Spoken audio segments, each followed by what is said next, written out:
우리 옆에 분께 한번 이렇게 질문합시다. 요즘에 큐티 즐거우십니까? 네, 계시록 큐티 어렵죠? 네, 그래서 그런지 큐티 책이 많이 안 팔렸어요. 우리 인내하시고 또 힘을 내셔서 또 이번 기회가 아니면 또 언제 이렇게 요한계시록 말씀을 들여다볼까요? 큐티 말씀을 통해서 또 은혜 주실 것을 기대합니다. 요즘에 인기를 끌고 있는 드라마 한 편이 있는데요. 저도 뭐 직접 보지는 못했습니다. 소문이 자자하더라고요. 서울 자가의 대기업 다니는 김 부장 이야기. 굉장히 길죠, 제목이. 서울 자가의 대기업 다니는 김 부장 이야기. 이 소설을 원작으로 만든 드라마라고 합니다. 기사를 보니까 이 드라마에 관해서 직장인들의 반응이 굉장히 뜨겁다고 해요. 이거 진짜 우리 부장님 얘기 같습니다. 뭐 이런 반응도 있고요. 또 실제로 이제 그런 직함을 비슷하게 가지고 있는 분들은 이렇게 반응합니다. 이 드라마 보기가 너무 힘듭니다. 내기 같아가지고. 아마 여러분 중에도 보고 계신 분이 있을 것 같은데, 제가 이 관련된 기사를 찾아보다 보니까 이 소설을 쓴 원작자 송희구 씨라는 분인데, 이분이 이제 이 소설을 왜 쓰게 되었는가 그 계기를 인터뷰를 했더라고요. 근데 이유는 단순했습니다. 우리는 누구나 언젠가는 은퇴한다. 이 짧은 문장에서 출발을 했대요. 직장 생활이 영원하지 않다는 거예요. 언젠가는 누구나 은퇴한다. 근데 은퇴의 순간이 오면 문득 깨닫는 게 있는 거죠. 나는 이제 어디에도 속하지 않구나. 평생을 우리는 어딘가에 소속되어 살아가잖아요. 학교에 들어가면서부터는 몇 학년 몇 반이다. 뭐 거기에 소속되고, 뭐 대학교 들어가서도 그렇고요. 또 취직을 하면은 그 직장에 소속되어서 그 어떤 직함을 갖게 됩니다. 그러다 보니 언제나 그 틀 안에서의 존재감이 있었던 거예요. 누가 나를 보면 과장님이라 부르고 부장님이라 부르고 뭐 팀장님이라 부르고. 근데 은퇴를 하게 되면 어떻게 돼요? 그 모든 직함들이 사라지면서 딱 세 글자, 자기 이름만 남게 된다는 거예요. 그제야 비로소 이런 질문이 들기 시작한다는 겁니다. 나는 누구였을까? 나는 무엇을 위해 지금까지 이렇게 살아왔을까? 이런 인생에 대한 질문이 생긴다는 거죠. 이 드라마 속의 주인공인 김 부장, 김낙수라는 인물인데요. 김 부장도 그렇더라고요. 이 겉으로 볼 때는 뭐 다 가진 사람이에요. 성공한 사람입니다. 서울에 자기가 산 자기 명의로 된 집이 있죠. 또 대기업에 다니는 또 부장이라는 직함이 있고요. 또 아들을 보니까 Y대를 다니고 있어요. 이 정도면 세상 사람들이 볼 때 뭐 성공한 인생이잖아요. 그러니 회사 안에서 얼마나 당당한지 모릅니다. 그런데 그렇게 인생을 전부를 쏟아붓고 인생의 전부를 걸었던 그것들이 하나둘씩 무너지기 시작하는 거예요. 승진을 기대했는데 그 자리에서 미끄러집니다. 좌천돼요. 부동산 투자에 기대를 가지고 투자를 했는데 잃었던 돈을 막 다 잃게 돼요. 그제야 묻게 되는 거예요. 내 인생에 진짜 중요한 가치가 무엇이었는가? 이 내용을 제가 보니까요, 제 머리에 두 가지 생각이 스쳤는데, 먼저는 참 이 작가의 통찰이 참 놀랍다. 인생을 바라보는 시선이 참 놀랍다. 이것이었습니다. 사실 우리 모두에게는 각자의 마음속에 그리고 있는 이 서울 자가의 대기업 다니는 나만의 김 부장이 있어요. 그렇지 않습니까? 꼭 그게 뭐 서울에 집을 사는 것이 아니다 할지라도 뭐 예를 들면 분당 자가의 안정적인 직장을 다니는 남편, 그것이 우리의 어떤 마음을 가득 채우고 있는 이상일 수도 있고요. 또 우리 자녀들 모두 스카이에 보내는 엄마, 뭐 이것이 될 수도 있습니다. 우리는 그 껍데기를 위해서 최선을 다해 살아가요. 언제쯤 전세를 벗어나서 내 집을 마련할까? 언제쯤 나는 임원 타이틀을 달아보나? 우리는 적어도 이 정도 대학은 가야 되지 않나? 그 고민으로 늘 살아가는 거잖아요. 그러나 목숨 걸고 붙들었던 그것이 언젠가는 사라질 날이 온다는 거예요. 그런데 그것에 인생을 다 걸었다면 그것이 사라지는 순간에 인생에 대한, 이 존재에 대한 의미를 잃어버릴 수도 있다는 것입니다. 그런가 하면 또 다른 생각이 드는 것은 뭐냐면, 제가 목사라서 그런지 이런 생각이 들었어요. 김 부장에게 복음을 전하고 싶다. 이런 생각이 들더라고요. 지금이 기회잖아요. 뭐 가지고 있던 거 다 잃고 돈도 다 날리고 지금이 비로소 자신의 한계를 깨닫고 진정한 가치를 발견해야 될 중요한 순간인데 이 복음을 듣고 회개하면 인생의 진짜 가치는 하나님이셨구나, 복음이었구나, 이것을 발견하게 될 텐데 막 이런 생각이 드는 거예요. 여러분, 우리가 인생을 마주하게 되면서 모든 인생이 반드시 마주하게 되고 경험하게 되는 게 있습니다. 그것이 뭐냐면 한계예요. 여러분도 다 겪어보셨죠? 관계의 한계를 느낄 때도 있고, 건강의 한계를 느낄 때도 있고, 내 능력의 한계도 마주하고, 남은 인생의 한계, 시간의 한계, 뭐 이런 것들을 마주합니다. 근데 문제는 뭐냐면 그 한계를 마주할 때에 진정한 인생의 가치가 무엇인가를 고민해야 되는데, 그 한계를 마주하고도 여전히 나의 방향, 여전히 내가 살아온 길, 여전히 나의 기준, 이런 것들을 붙들고 살아간다는 거예요. 이번에는 안 됐지만 이번엔 내가 좀 노력을 부족해서 그럴 거야. 내가 조금 더 준비하면, 내가 조금 더 노력하면 다음번엔 잘 되겠지. 그렇게 막연하게 자기 스스로를 믿는 믿음을 가지고 이 한계를 회피하려는 인생들이 얼마나 많은지 모르겠습니다. 왜 그런가 하면 세상이 그것을 부추기거든요. 자기 긍정. 성경은 우리에게 자기를 부인하라고 가르치시지만 세상은 어때요? 자기를 긍정하라고 끊임없이 가르쳐요.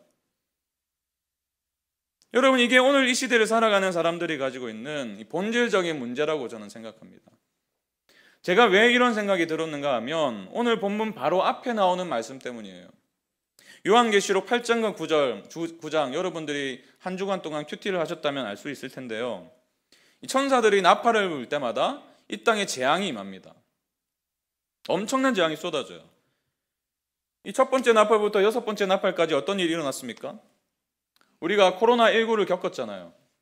코로나19라는 팬데믹을 겪으면서 어떤 어려움을 겪었는지 우리가 생각해 보면 좀 감이 올 것 같아요.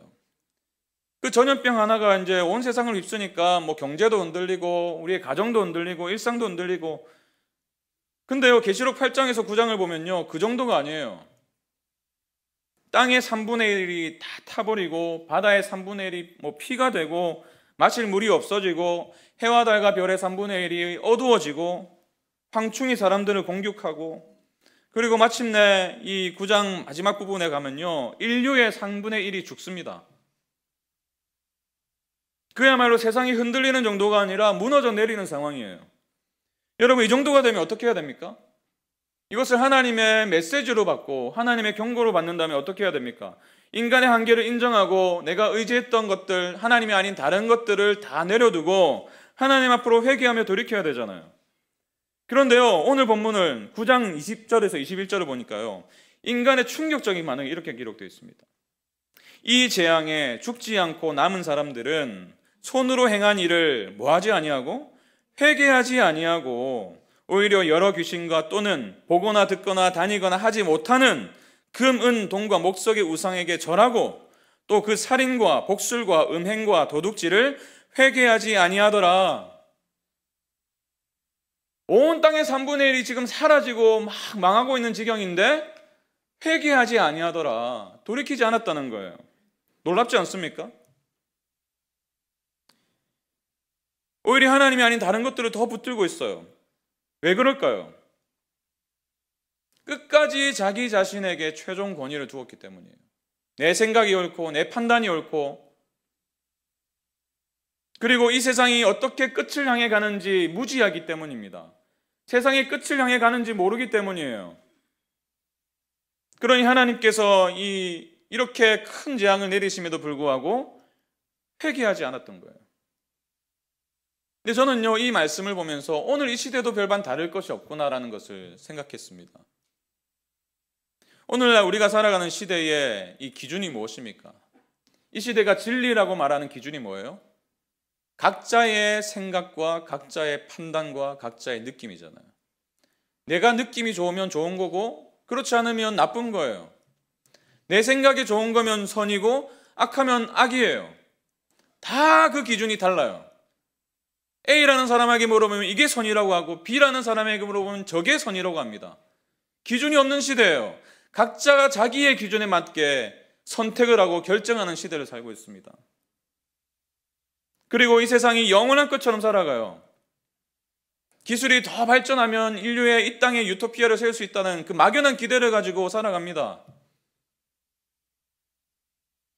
그래서 세상이 혼란스러운 거예요. 흔들리는 것입니다. 근데 더 큰 문제는 복음을 믿는다고 말하는 저와 여러분조차도 이 세상이 가지고 있는 특징 두 가지, 자기 자신에게 최종 권위를 두고 또 세상이 어떻게 흘러가고 있는지 분별하지 못하는 이 흐름에 동화될 수 있다는 거예요. 그래서 주님은 오늘 본문을 우리에게 주신 것입니다. 오늘 본문을 통해서 주님은 우리에게 두 가지를 가르쳐 주시는데, 첫 번째가 말씀의 권위를 인정하라는 것이고요, 또 말씀의 확실성을 믿으라고 가르쳐 주십니다. 첫 번째가 뭐라고요? 말씀의 권위를 인정하고 말씀의 확실성을 믿어라. 이 두 가지를 우리가 받아들이고 수용할 때에 흔들리는 세상 속에서도 중심을 잡고 살아갈 수 있다고 말씀하고 계신 거예요. 흔들리는 세상 속에서 우리의 중심을 잡고 살아가기 위해서 주님이 첫 번째로 주시는 말씀은 이것입니다. 말씀의 권위를 인정하라. 자기 자신이 최종 권위가 된 시대를 향해서 우리 교회, 우리 성도들은 뭐라고 외쳐야 됩니까? 그게 아니다라고 외쳐야 되는 사명을 부여받은 사람들이 저와 여러분이네요. 그렇기 때문에 마땅히 우리가 먼저 말씀의 권위를 인정해야 될 줄 믿습니다. 오늘 본문을 보시면 오늘 본문의 위치가 중요한데요, 이 6번째 나팔과 7번째 나팔 재앙 사이에 오늘 본문이 끼어 있습니다. 10장과 11장이 끼어 있는데, 마치 음악회에 가시면은 1부와 2부 사이에 뭐가 있죠? 인터미션이 있죠. 쉬는 시간이 있어요. 10장과 11장이 그 역할을 하고 있는 거예요. 다시 말해서 심각한 재앙 속에서도 회개하지 않고 돌이키지 않는 세상 가운데 교회가 무엇을 붙들어야 되는지를 지금 말씀하려고 하는 거예요. 이런 배경을 가지고 1절, 2절을 볼까요? 내가 또 보니 힘센 다른 천사가 구름을 입고 하늘에서 내려오는데 그 머리 위에 무지개가 있고 그 얼굴은 해 같고 그 발은 불기둥 같으며 그 손에는 펴놓인 작은 두루마리를 들고 그 오른발은 바다를 밟고 왼발은 땅을 밟고. 읽으면서도 무슨 말씀인지 모르겠죠. 근데 핵심은 이거예요. 힘센 다른 천사가 지금 하늘로부터 내려왔습니다. 근데요, 이 본문 1절, 2절을 보시면 이 천사의 특징이 4가지가 있다. 그것을 말씀하고 있는 거예요. 구름을 입었고요, 머리 위에 무지개가 있고, 또 얼굴은 해 같고, 또 발은 불기둥 같대요. 근데 이런 표현들은 주로 성경에서 누구에게 쓰여졌냐면 하나님 또는 그리스도, 하나님께 쓰여진 표현들인데 이 천사에게 쓰여졌다는 거죠. 그래서 몇몇 학자들은 이 천사를 예수님이다 라고 해석하기도 합니다. 근데 대부분의 많은 학자들은 이 천사가 누구인가, 하나님의 권위를 위임받은 천사다, 예수님의 영광과 권위를 반영하는 존재다, 이렇게 해석합니다. 저도 여기에 동의를 하고요. 그렇다면 왜 성경은 이 천사를 이렇게 하나님처럼 묘사했을까요? 이유는 분명합니다. 이 천사가 가지고 있는 메시지, 그가 전하려는 말씀이 하나님의 권위를 그대로 가지고 있다는 것을 말하고 싶었기 때문이에요. 그래서 2절의 표현이 굉장히 중요합니다. 2절 한번 같이 읽어볼까요? 시작. 그 손에는 펴놓인 작은 두루마리를 들고 그 오른발은 바다를 밟고 왼발은 땅을 밟고. 하나님의 권위를 위임받은 천사가 뭘 들고 있다고 말씀합니까? 펴놓인 작은 두루마리. 쉽게 말해서 하나님의 말씀을 들고 있어요. 구원의 계획을 완성시키려는 하나님의 뜻이 담긴 두루마리예요. 말씀. 근데 그 말씀을 들고 있는 천사가 무엇을 밟고 있습니까? 한 발은 바다를, 한 발은 땅을 밟고 있어요. 모든 세상의 권세보다 더 높은 권세가 뭐라고 말씀하는 거예요? 하나님의 말씀이다. 이것을 시각적으로 보여주고 있는 거예요. 이 계시록을 쭉 읽어 내려가시다 보면요, 나중에 보면 이 땅에서 짐승들이 나옵니다. 바다에서 짐승들이 나와요. 거짓 선지자들, 또 악한 영들. 계시록에는 삼위일체에 대적하는 삼위일체적인 사탄의 존재가 나오거든요. 사탄과 땅에서 나온 짐승들, 바다에서 나온 짐승들.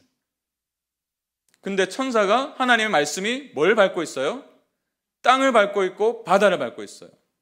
아무리 약한 세력이 이 세상을 휩쓰는 것 같이 보여도 그렇지 않다는 거죠. 하나님의 말씀의 권세가 가장 위대한 권세라고 선포하는 거예요. 우리에게 시각적으로 보여주시고 계신 것입니다.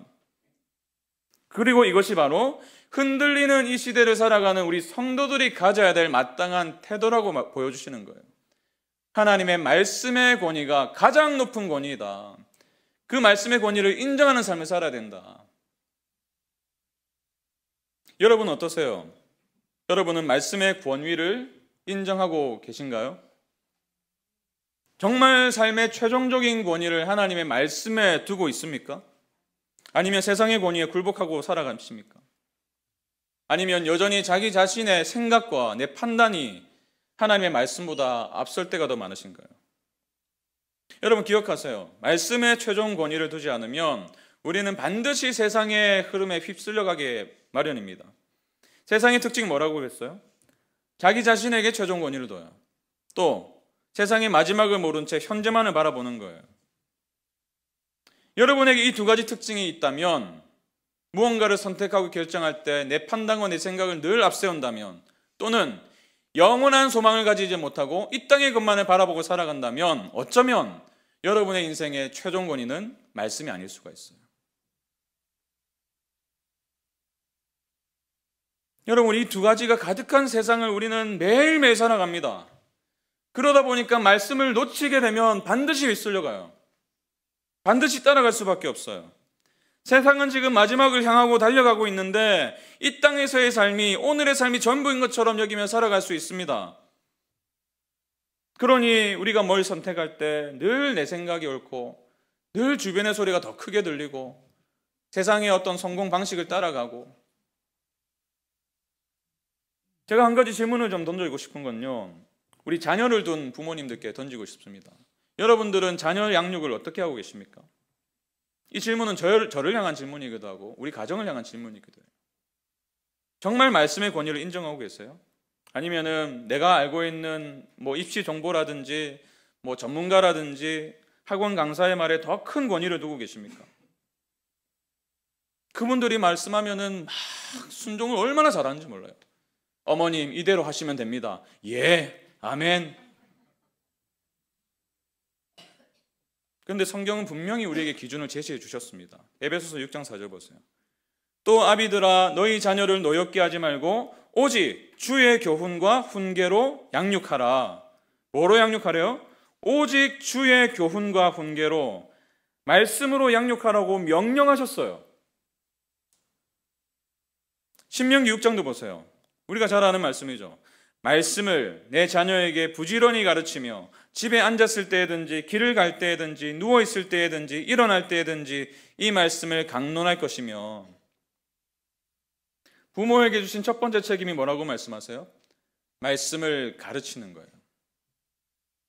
근데 오늘날 한국교회의 아픔이 뭐냐면 부모님들이 말씀을 가르치는 책임을 다 주일학교에 떠넘겨버렸어요. 교회만 데리고 오면 되지. 주일엔 따라와요. 억지로 따라옵니다. 앉아 있어요. 아직 어리기 때문에 앉아 있습니다. 그런데 주일학교와 가정이 같이 가지 않으면 어느새 아이들이 머리가 커지고 자기 의견이 더 커진다면 나 이제부터 교회 안 나갈래요. 강요하지 마세요. 집에 가면은 늘 학원은 갔다 왔니? 숙제는 했니? 너 이 성적 가지고 어디 가려고 그러니? 그런 얘기만 듣다가 주일에 딱 1시간, 그 말씀 짧은 시간 듣고 나서 다시 그런 일상으로 살아간다면 뭐가 더 중요하게 여기겠냐고, 우리 자녀들이. 주일학교에서 큐티 숙제를 내주거든요. 큐티도요, 늘 숙제 점검하듯이 그렇게 말을 합니다. 큐티 했니 안 했니? 여러분 정말 같이 앉아서 아이와 함께 말씀을 붙들고 대화를 나눠본 적이 언제입니까? 여러분 가정에 어떤 선택을 할 때에 무엇이 그 선택의 기준이 되고 있나요? 여러분 무엇을 우리가 놓치고 있는 거죠? 정말 말씀을 최종 권위로 두고 살고 있는가? 아니면은 입시 시스템이라든지 성적표라든지 어떤 아이들의 스펙이 우리 가정의 진짜 권위가 된 것은 아닌가? 정직하게 한번 질문해 보시기 바랍니다. 제가 자녀 양육을 예로 들었지만 얼마나 많은 우리의 삶의 영역에서 말씀이 아니라 다른 것에 권위를 두고 살아가나 몰라요. 여러분 우리가 오늘날 주야로 묵상하는 것이 뭐죠? 복 있는 사람은 여호와의 율법을 주야로 묵상하는 자인데, 여러분이 주야로 묵상하는 것은 무엇입니까? 무엇을 주야로 묵상하세요? 자기 전에 스마트폰을 머리맡에 두고 주무시죠. 아침에 일어나면 스마트폰을 먼저 펴시죠. 아침에 눈을 뜨자마자 오늘 하루를 어떻게 살아야 될지, 또 어떤 마음으로 시작해야 될지 제일 먼저 말해주는 소리가 뭐예요? 하나님의 말씀입니까? 아니면 카톡 알림이에요? 주식 어플이에요? 뉴스입니까? 유튜브입니까? 어쩌면 우리가 아침에 가장 먼저 보는 그것이 여러분의 삶의 최종 권위일 수도 있어요. 여러분, 눈을 뜨자마자 성경을 펼치는 성도와 눈을 뜨자마자 유튜브를 켜는 성도, 같은 교회를 다니지만 전혀 다른 신앙으로 살아갈 수도 있습니다. 여러분, 오늘 본문이 보여주시는 분명한 이미지, 이 그림을 기억하세요. 말씀을 들고 있는 천사가 무엇을 밟고 있다고요? 땅과 바다를 밟고 있어요. 이 땅의 그 어떤 권위도 말씀 아래에 있는 줄로 믿습니다. 그래서 주님은 이 본문을 통해서 우리에게 이렇게 말씀하시는 거예요. 흔들리는 세상에서 중심을 잡고 살고 싶니? 그러면 말씀의 권위를 인정하거라. 너의 생각이 아니라 내 말씀을 최종 기준으로 삼거라. 이 말씀을 마음에 새기시기 바랍니다. 그런가 하면 세상 속에서 중심을 잡고 살기 위해서 두 번째로 주시는 원리는 이것입니다. 말씀의 확실성을 믿으라는 거예요. 무슨 뜻이냐면 하나님의 말씀의 권위를 인정한 것에서 한 걸음 더 나아가서 하나님이 약속하신 것은 반드시 이루신다. 그 약속을 믿으라는 거예요. 그래야지 흔들리는 세상 속에서도 중심을 잡고 이 세상의 끝을 아는 사람처럼 살아갈 수가 있습니다. 6절을 보세요.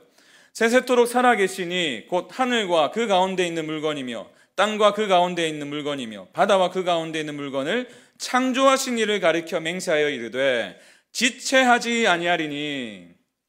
힘센 천사가 지금 맹세를 하고 있습니다. 근데 누구를 가리켜 맹세하는가?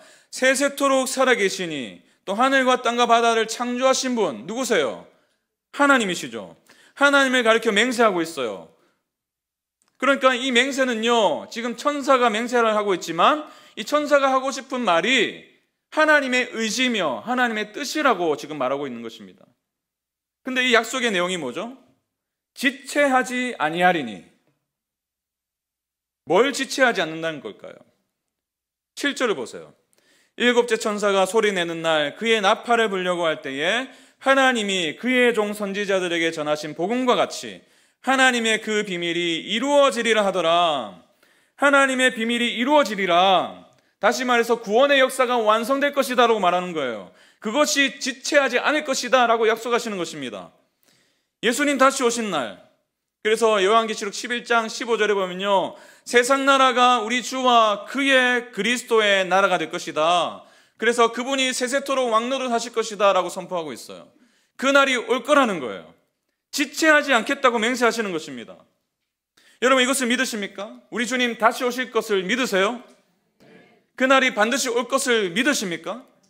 여러분, 지금도요 지체하지 않으세요. 지체하지 않고 오고 계세요.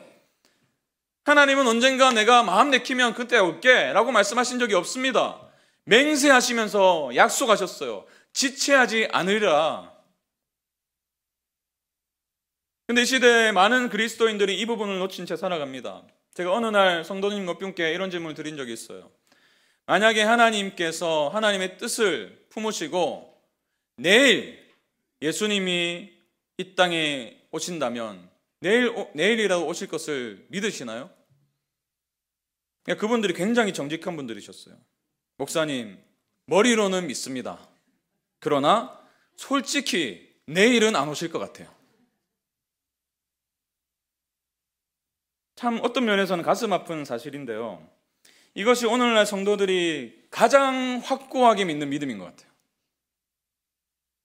내일은 안 오실 거야. 조금 더 양보할까요? 주님은 내가 살아있는 동안은 안 오실 것 같아. 이 믿음이 얼마나 강력한지 몰라요.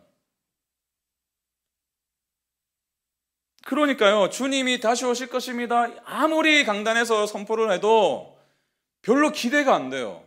내일 안 오실 건데 뭐. 내가 살아있는 날 동안 안 오실 건데. 우리 교회에서 설교를 한번 하셨던 조영민 목사님, 이분의 책을 보니까 이런 문장이 있더라고요. 우리 대부분은 주께서 오셔서 우리 눈물을 씻어주시기를 별로 바라지 않는 것 같습니다. 왜일까요? 주님 때문에 흘린 눈물이 없기 때문입니다. 주께서 오셔야만 해결될 수 있는 고난이, 주님 때문에 서러움을 당하는 일이 우리 삶에 없기 때문입니다. 참 뼈아픈 지적이죠. 우리의 삶에도 고난이 있잖아요. 힘든 일도 있고 답답한 일도 있고 어려운 일도 있습니다. 그러나 그 고난이 정말 주님 때문에 받는 고난인가? 주님의 말씀대로 내가 살다 보니 여러 가지 어려움도 겪고 억울한 일도 당하고 주님 때문에 당하는 고난과 어려움인가? 우리 한번 정직하게 질문해 보셔야 될 것 같아요.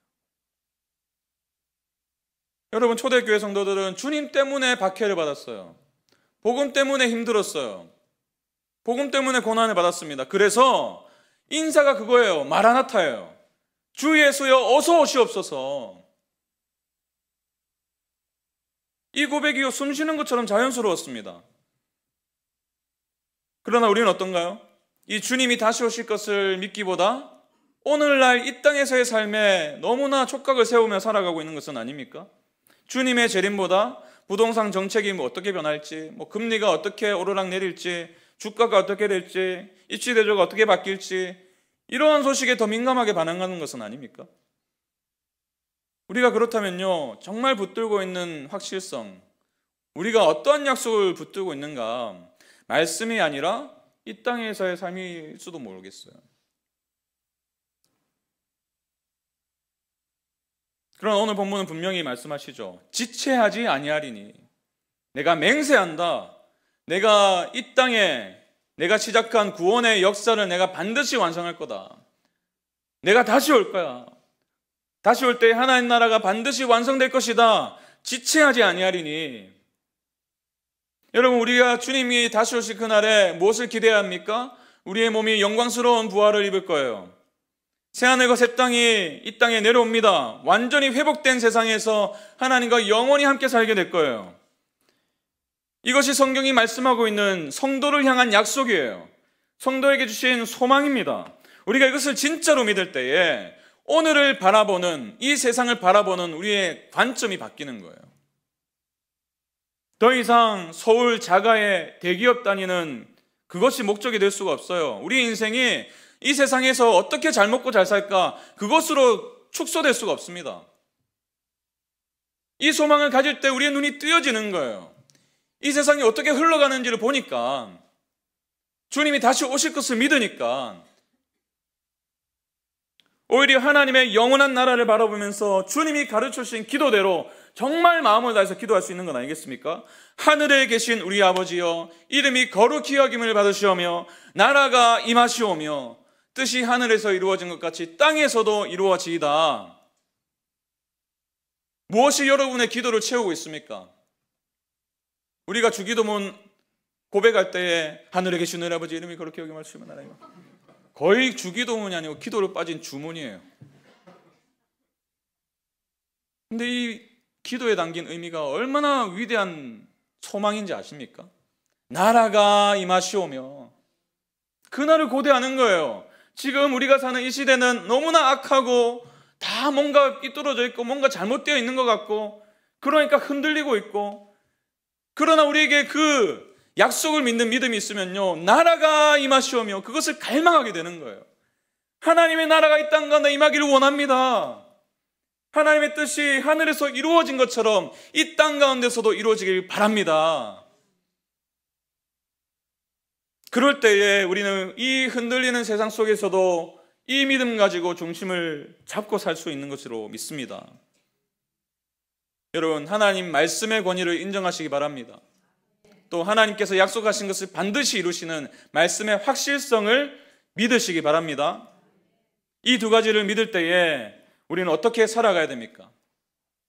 오늘 본문을 보시면 우리에게 굉장히 구체적으로 세 가지 적용점을 주세요. 본문이 보여주고 있는 세 가지 적용점 중에 첫 번째 적용은 이것입니다. 말씀을 가지라. 한번 따라해 봅시다. 말씀을 가지자.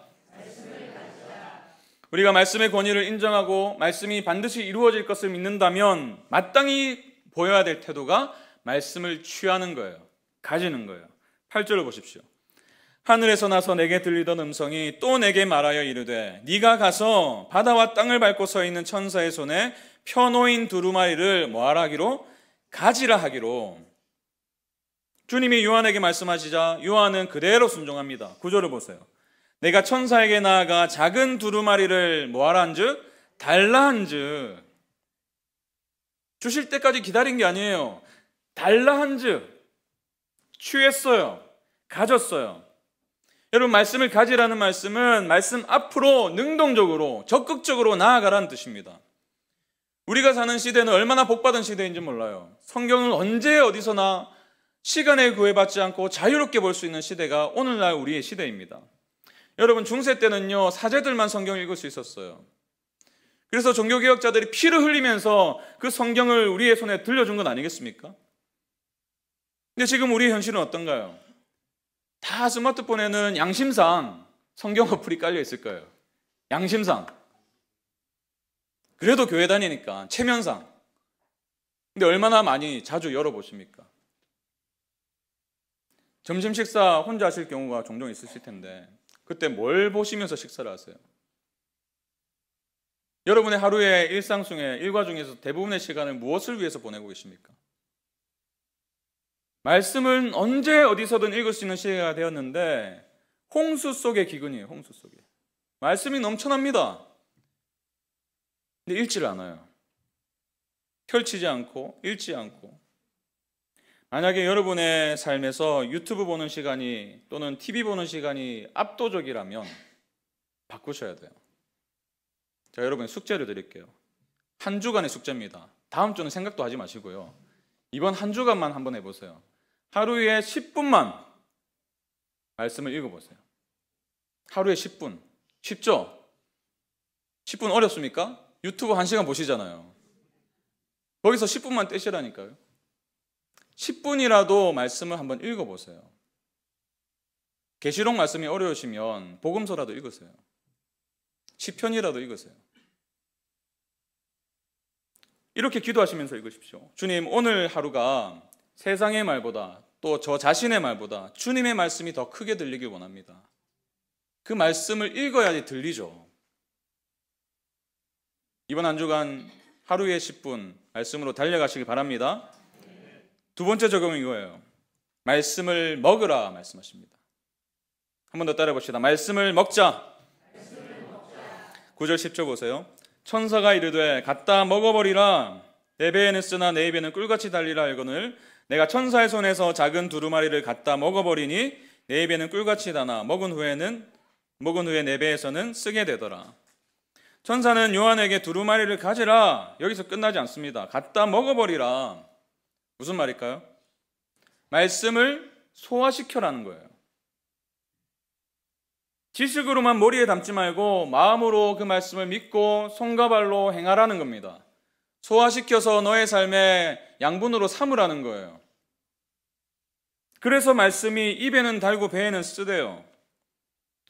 시편 기자의 얼마나 아름다운 고백. 시편 119편 103절 보세요. 주의 말씀의 맛이 내게 어찌 그리 단지요 내 입에는 꿀보다 더 다니이다.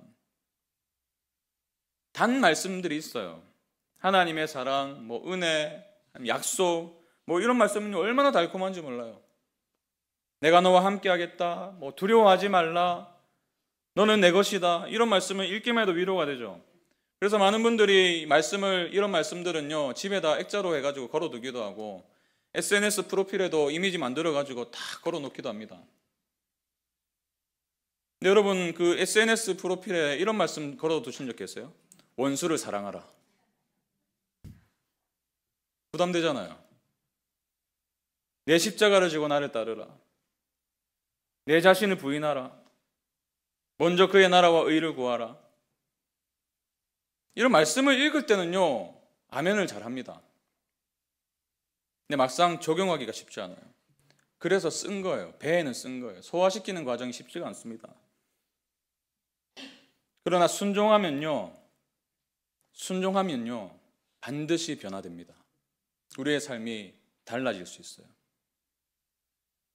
제자반에서 제일 중요한 게 저는 생활 과제라고 생각합니다. 아무리 말씀을 교실에서 배워도 삶에서 그 말씀대로 살지 못하면 변화될 수가 없는 거예요. 그래서 힘들어하세요, 훈련생들이. 큐티도 마찬가지예요.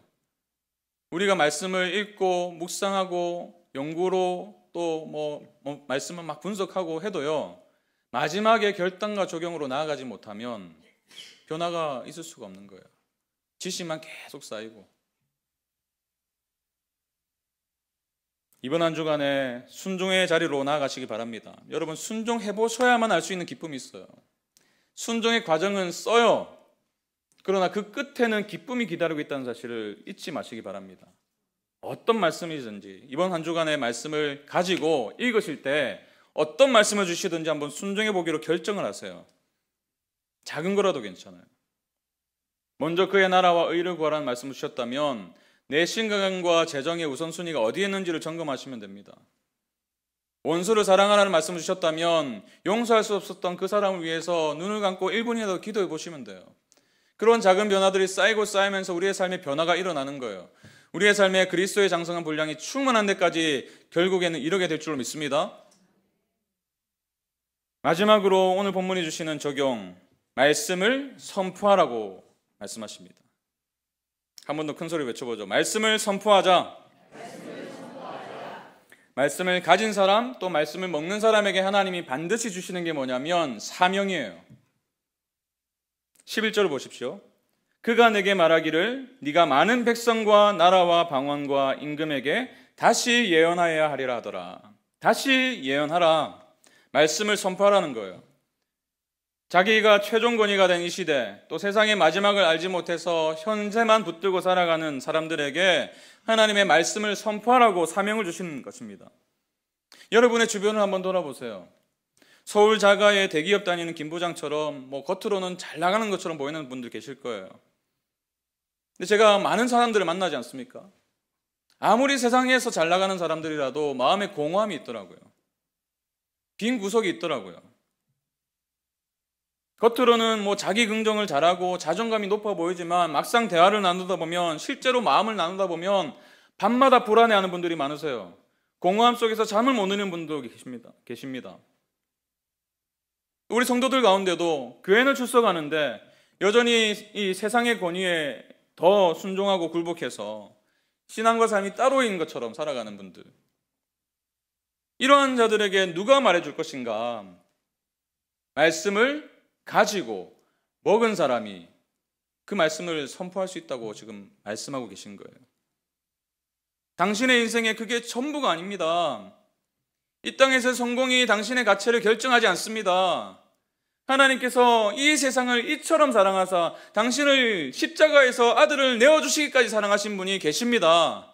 그분만이 당신의 마음에 참된 안정과 안식을 주실 수 있습니다. 누가 말씀할 수 있어요? 이렇게? 교회만 할 수 있어요. 성도만이 할 수 있습니다. 말씀을 먹고 가지고 먹은 자만이 할 수 있는 거예요.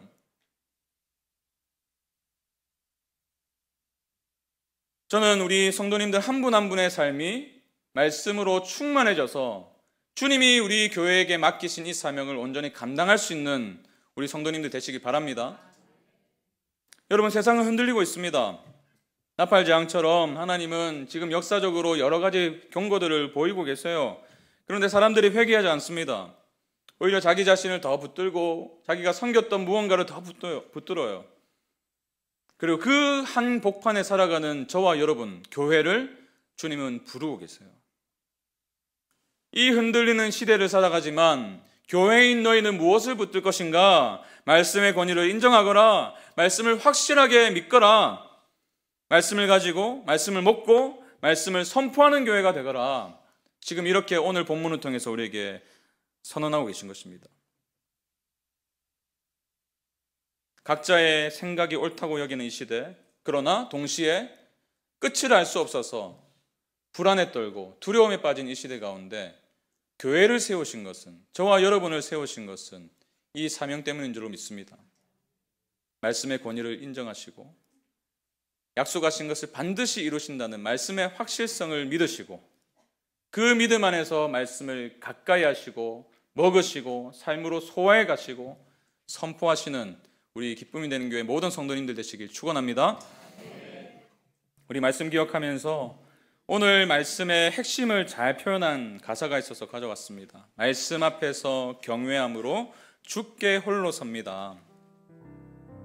우리가 날마다 말씀 앞에 서게 될 때에 그 말씀이 우리의 삶의 기준이 되고 본의가 될 줄로 믿습니다. 우리 그 믿음 가지고 우리의 삶을 주님께 고백하며 함께 찬양하며 나아갑니다. 말씀 앞에서 경외함으로, 말씀 앞에서 경외함으로 주께 홀로 섭니다.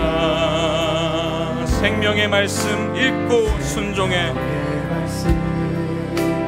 읽고 순종해 주를 예배합니다. 주를 예배합니다. 우리 다시 한 번 더 말씀 앞에서 경외함으로, 말씀 앞에서 경외함으로 주께 홀로 섭니다. 주께 홀로 섭니다. 생명의 말씀 읽고 순종해, 생명의 말씀 읽고 순종해 주를 예배합니다. 주를 예배합니다. 기록된 말씀 힘이 있어서, 기록된 말씀 힘이 있어서 진리로 우리 거룩해 하며, 거룩한 말씀 세세 영원히 복음이 되어 말씀하시네. 하나님 말씀에 두려워 떠는 자, 그 말씀에 생명을 거는 자, 생명을 거는 자, 그 한 사람을 찾으시는 주님, 주님의 약속을 믿으며 약속하신 것을 반드시 지키시는 하나님, 하나님 말씀에 운명을 거는 자, 우리의 삶의 모든 기준이 하나님의 말씀에 있길 원합니다. 주 따라가는 자, 영원한 하나님 나라 이뤄갈 주의 교회여 이뤄. 우리 다시 한 번 더 하나님 말씀에, 하나님 말씀에 두려워 떠는 자, 그 말씀에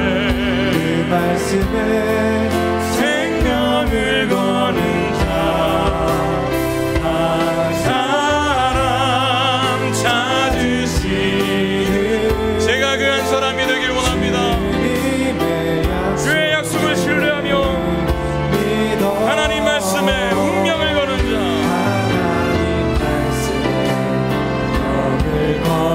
자, 이해할 뿐만 아니라 손과 발로 순종하며 진정한 주님의 제자다운 삶을 살길 원합니다. 영원한 하나님 나라 이루어갈 하나님 나라 이루어갈 주의 교회여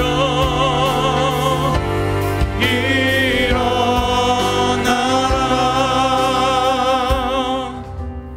여러분, 이 세상 우리가 사는 이 시대의 특징을 말씀드렸죠. 자기 자신이 최종 권위가 되는 시대예요. 또 세상이 어떻게 끝으로 향하고 있는지 모르기 때문에 현세에만 집중하는 시대입니다. 우리가 그 세상 한복판에 살아가고 있어요. 내일 또 그럴걸요? 내일도 여러분의 직장생활 속에서, 가정생활 속에서 그 메시지가 끊임없이 들릴 겁니다. 너 자신의 생각을 믿으라고, 네 생각이 옳다고, 영원한 건 없다고. 근데 오늘 말씀 앞에서 우리가 우리의 삶과 우리의 생각을 좀 돌아봤으면 좋겠어요. 정직하게 좀 돌아봤으면 좋겠습니다. 저는 교회에서는 말씀이 최종 권위라고 아멘은 했는데 실제 내 일상 속에서 정말 이것이 권위가 되었는지 돌아보게 됩니다. 내가 자녀를 가르치는 기준이 하나님의 말씀이 아니라 내 생각과 내 방법일 때가 얼마나 많은지 모르겠습니다. 말씀이 정말 꿀송이보다 달다고 느껴졌던 때가 언제인지 생각조차 나지 않습니다. 만약에 그렇다면 오늘 이 시간에 하나님께서 회복해 하실 줄로 믿습니다. 이렇게 기도하세요. 주님, 다시 한 번 더 말씀 앞에 서길 원합니다. 내일부터 시작되는 한 주간의 삶 동안에 하루에 10분이라도 말씀을 읽길 원합니다. 그 말씀을 사랑하는 마음을 주시옵소서. 사모하는 마음을 주시옵소서. 그래서 우리의 생각과 우리의 판단이 기준되지 않고 하나님의 말씀으로 기준을 결정하고 하나님의 말씀이 최종 권위가 될 수 있는 인생 되게 하시고, 하나님께서 다시 오신다는 그 약속대로 오실 줄로 믿고 나아가는, 그래서 이 세상을 바라보는 관점이 달라지는 복된 인생 살아갈 수 있도록 인도하여 주시옵소서. 우리 이렇게 우리의 삶과 가정을 주님께 올려드리며 함께 기도하시겠습니다. 아버지 하나님, 그렇습니다. 이 시대를 살아가다 보니 우리도 모르는 사이에 내 생각과 내 판단이 늘 하나님의 말씀보다 앞에 있었음을 깨닫게 됩니다.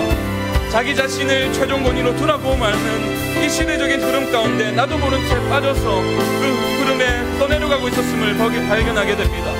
세상의 끝을 모르기 때문에, 이 세상의 끝이 어떻게 진행되는지 모르기 때문에 오늘의 인생만을 집중하며 살아가는 이 시대에 하나님, 우리를 교회로 부르셨다면 우리가 말씀을 가까이 하고 말씀을 먹는 삶이 되길 원합니다.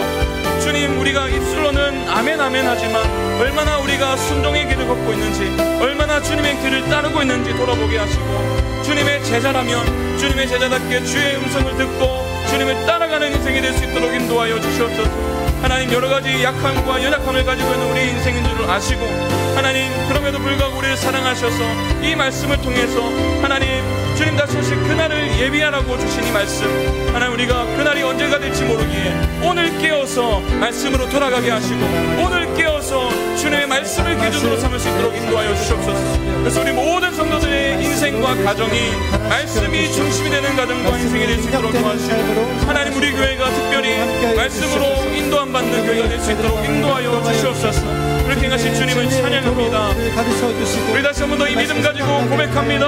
하나님 말씀에, 하나님 말씀에 영원 떠는 자, 그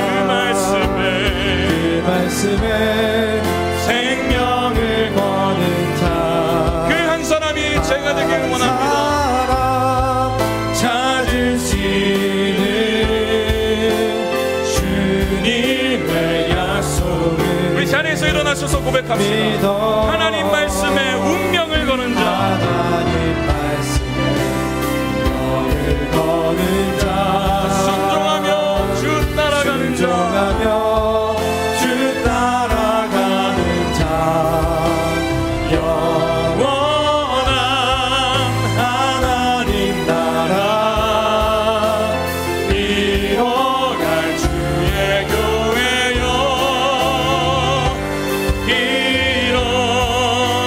내 사모하는 주님, 내 사모하는 주님, 온 세상 구주시라.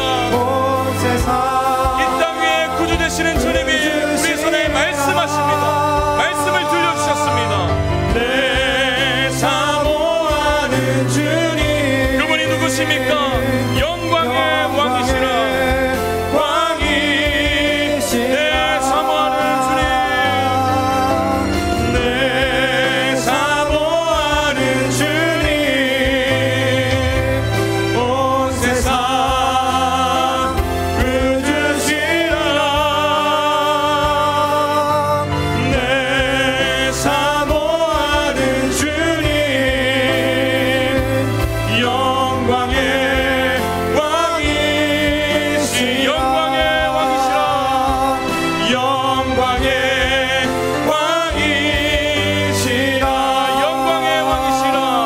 영광의